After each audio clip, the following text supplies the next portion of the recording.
Today is January 17th, 2020. The largest snowstorm of the 2019-2020 winter season thus far is about to impact the central Minnesota region.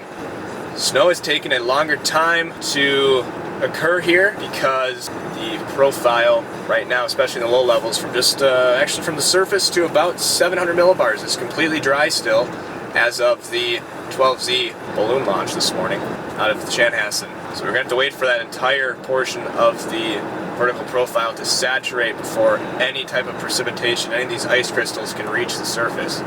We're getting pretty close. Snow is just off to the south and west. Schools are canceled a couple hours early today. Make sure everyone gets home safe, which I think is a smart thing to do. Snow's just starting to fall. We're in the upper trough axis of this system. We're not really going to be on the true deformation zone until later tonight into tomorrow. We're already getting ice accumulation on my windshield. That's great to see. But now the snow's started. It's been snowing for about 45 minutes now. Everything's already covered. Precip freezing on my windshield because my wipers suck and I probably need to get new ones. Are you supposed to replace your wipers every year? Or is it every other year? These wipers, they're not doing their job. It's bothering me. Bruh.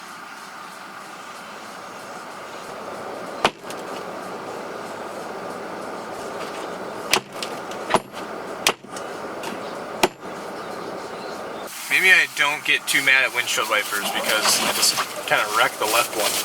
Whatever, it's fine. It's fine, we will continue on. Bosch Icon wiper blades. How storm chasers clear the way my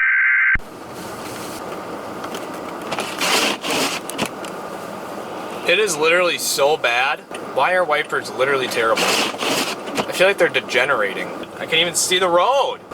Like, what do? Just let everything freeze on your windshield? No, you don't do that. Visibility's down to a quarter mile.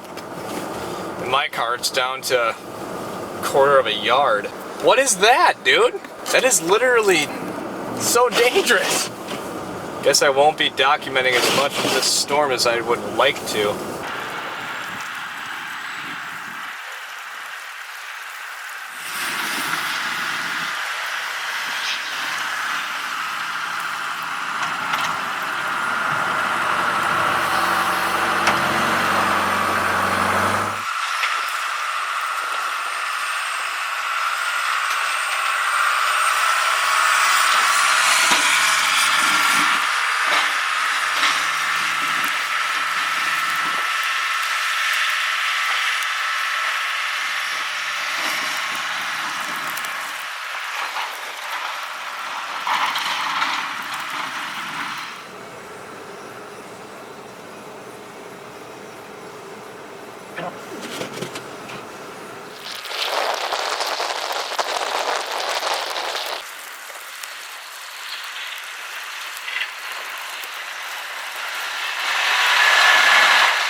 in Sartell, US, no, State Highway 15. State Highway 15 going northbound. Oh yeah, quite a few emergency vehicles here at this intersection. It's not looking good. Wow, they cleaned this up in 30 minutes. That's impressive. Guess we'll see what I get tomorrow. Well, I should say later today. Technically now it's Saturday, January 18th. That's gonna wrap it up for this evening. Dry slot came in last night, somewhat unexpectedly. The dry slot that came in last night actually produced some freezing drizzle. It altered the temperature profile enough to produce freezing drizzle instead of frozen hydrometeors all the way to the surface. That created about 1/10 to 2/10 of an inch of ice in some of these roads last night. So we didn't get as high as snow totals. However, the winds today, 40 to 50 miles per hour in the open terrain, blowing snow over that icy surface. It's causing a lot of accidents. Hopefully I will not be one of them.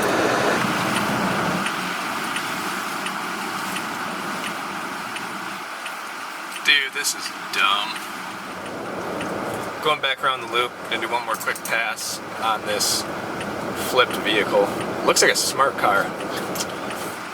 Very small sedan, very compact.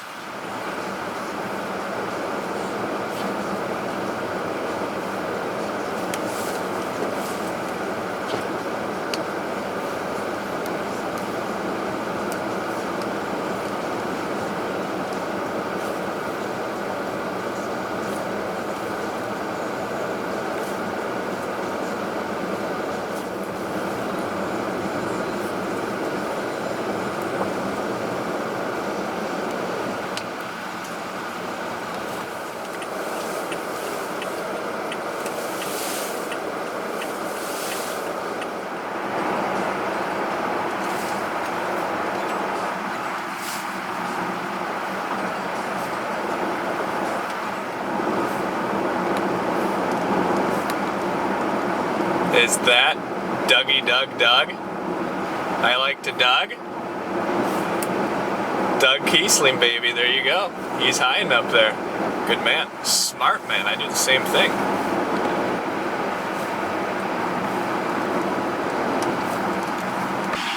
I need a tool, I got a Jeep on its side, and then I got another one in the median here on all four, should be drivable. 1440.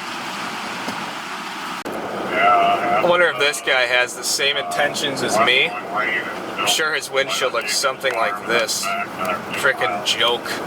Because of the salt. My wipers are frozen. And it sucks. Dude, you're nuts. It's 5 degrees outside. The wind's 40 miles per hour. Makes my face hurt just thinking about it. I got a 2-vehicle accident. Someone hit center median table. Highway 23 west, a mile marker 194-ish. I'm literally driving on glare ice right now. You can see the reflection of the sun through the haziness of the Strato Q and Altostratus, but oh man, this is glare ice, dude. I'm on an ice rink. Steering rescue needed for a medical at 5. 2nd Avenue Southwest, unit number 3. Have a 57-year-old female. You can find this road. Alright, navigator needs to be restarted. Can you use that address again? Here's walking truck 458, 3591 at portable 12. My partner is portable 49. And you can drop the hockey game on us. 227.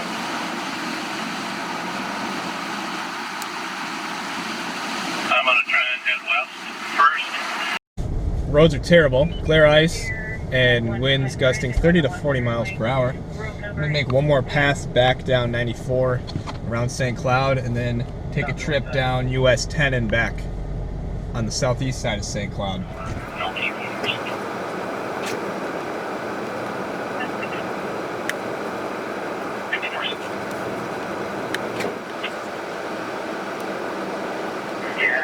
I traded it all already, but I think at this point we'll just give up on trying to get my career at least on track.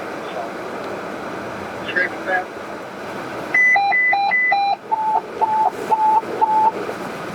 Battalion Chief 1. Accident ambulance en route. I-94 engine then 168.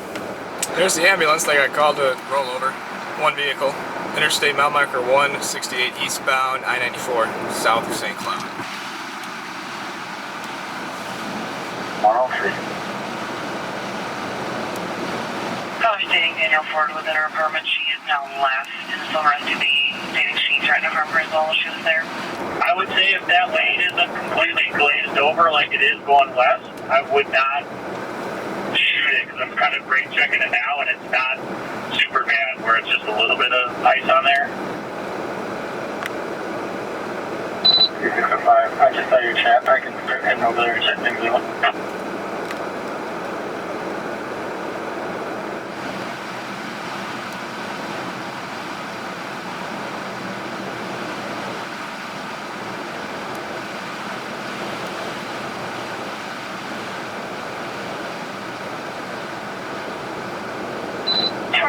It sounds like there's possibly two. 10-4.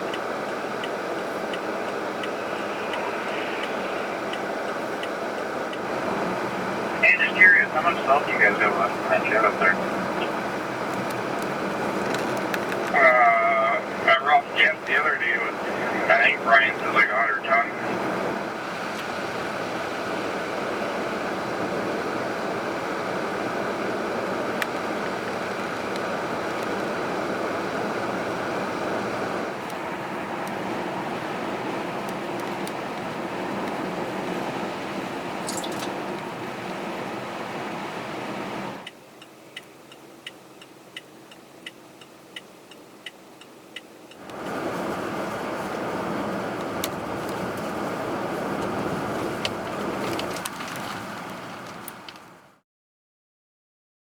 YouTube. I don't even start this out without it sounding really superficial and fake and hackneyed, because I don't know. Pretty interesting storm this past weekend, yeah. Expected double digits for snow totals, but the dry slack came in, produced some freezing drizzle instead, which made Saturday a lot more interesting and hazardous. The regions that received the most amount of snow was actually the Red River Valley, up by the Fargo and Grand Forks, North Dakota region, as well as northeast Arrowhead of Minnesota near Duluth. I also do want to mention, I consider it a friendly rivalry, maybe for lack of a better term, I don't know, with Doug Kiesling. For those that don't know, he's the broker for Storm Chase Video, and I'm a video stringer for Live Storms Media, and those are essentially the top two most renowned and successful extreme weather video selling companies in the United States. I think Doug is an amazing videographer. He shoots some of the best weather footage I've ever seen in my life. It's just unlucky for me to see him out and about around the St. Cloud area, especially during these events, because more likely than not, he's going to be the one making the sale and not me. But I just wanted to continue the best of luck to him out there, and I hope to see him on the same Tornadic Supercell one day. That'd be great. My vehicle's all right. My windshield wipers are not, obviously. You couldn't tell from that video. I'm going to have to get some new ones here pretty soon before I go out and venture into the next one. And until the next one, thank you for watching my content, and stay tuned for more. God bless.